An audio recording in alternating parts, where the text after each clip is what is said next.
Merhabalar, ben Huri. Huri Metek Mutfak'ta kanalıma mutfağıma hoş geldiniz. Sizler için elmalı kurabiye tarifi hazırlıyorum. İlk harcımız için 3 adet yıkanmış elmamın kabuklarını soyarak tarife hemen başlıyorum. Evet, elmaların hepsini rendeleyelim.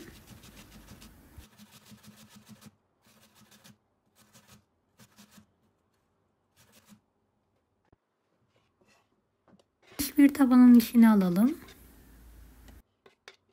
3 adet kuru inciri ince ince doğruyorum. Yarım su bardağı kuru incir.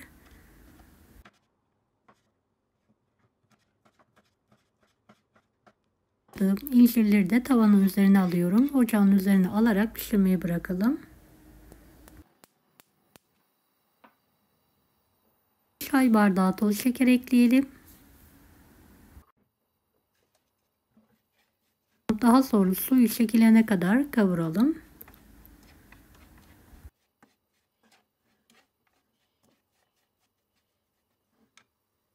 Yarım çay bardağı ince ceviz ekleyelim. Biraz tarçın. Karıştıralım ve altını kapatarak soğumaya bırakalım.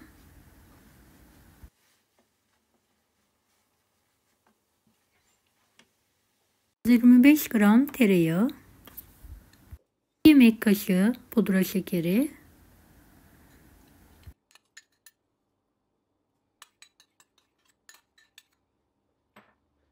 2 yemek kaşığı sıvı yağ,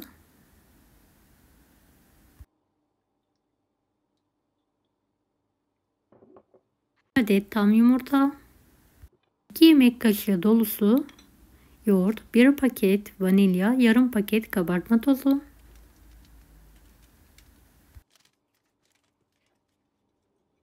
bu malzemeyi elimizle homojen olana kadar yoğuralım.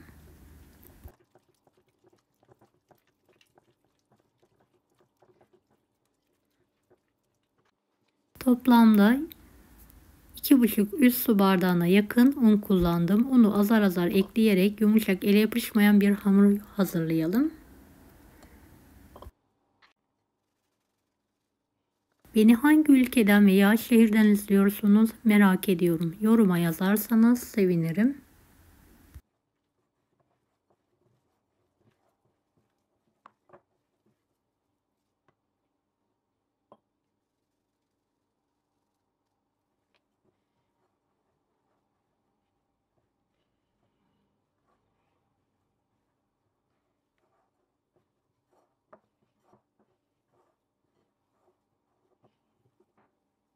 Evet, hamuru en son tezgah üzerine aldım ve toparladım. Gördüğünüz gibi kaymak gibi bir hamur hazırladım.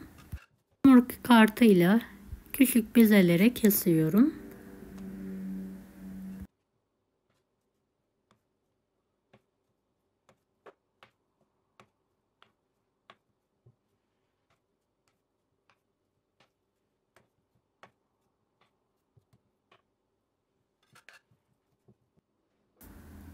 Evet, tüm hamuru kestim, beze haline getirdim. Videodaki gibi hazırlayalım.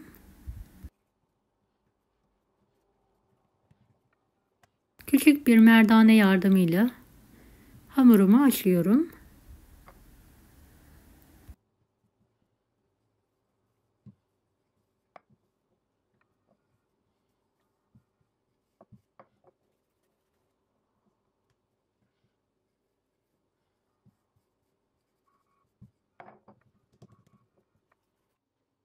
Hamurumu da aynı şekilde açmaya devam ediyorum.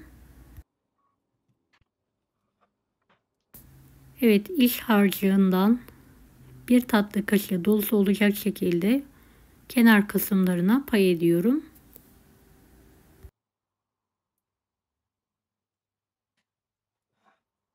Rulo sararak şekil verelim.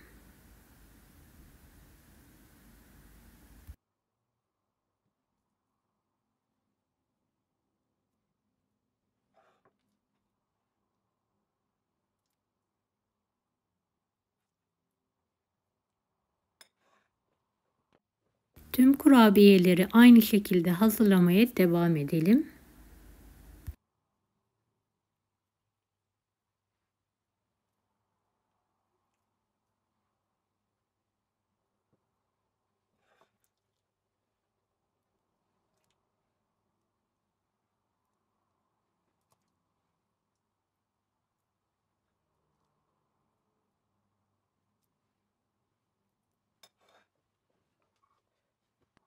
Kurabiyeyi istediğiniz şekilde hazırlayabilirsiniz.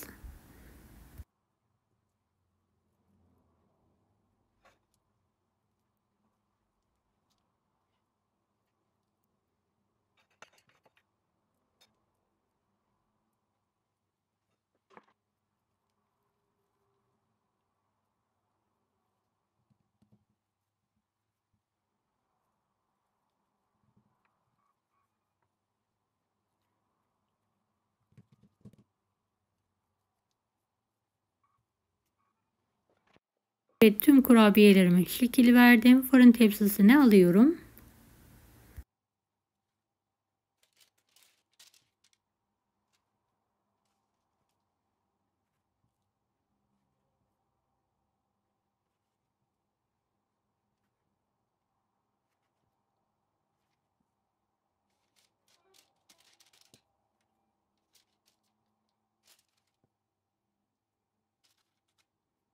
...170 dereceli fanlı fırında üzerleri hafif bir şekilde pembeleşene kadar pişirmeyi bırakalım. Fırından çıkartalım. İlk sıcaklığı geçmesi için biraz kenarda dinlendirelim.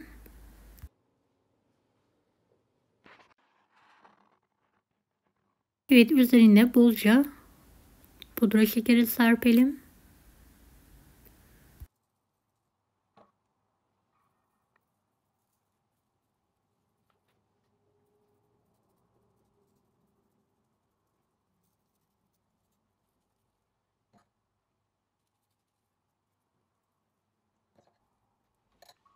Olduktan sonra ikrama hazırlayabilirsiniz.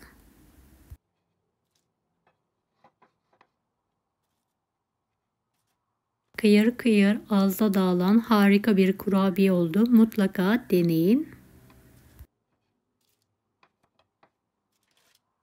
Deneyecek olan herkese şimdiden kolaylıklar dilerim. Kanalıma ücretsiz abone olmayı unutmayın. Bir dahaki videolarda görüşmek üzere. Allah'a emanet olun. Hoşça kalın.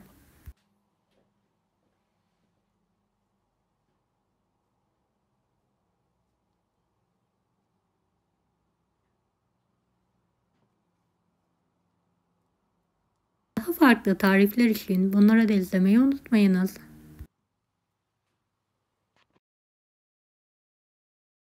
Kolay gelsin herkese.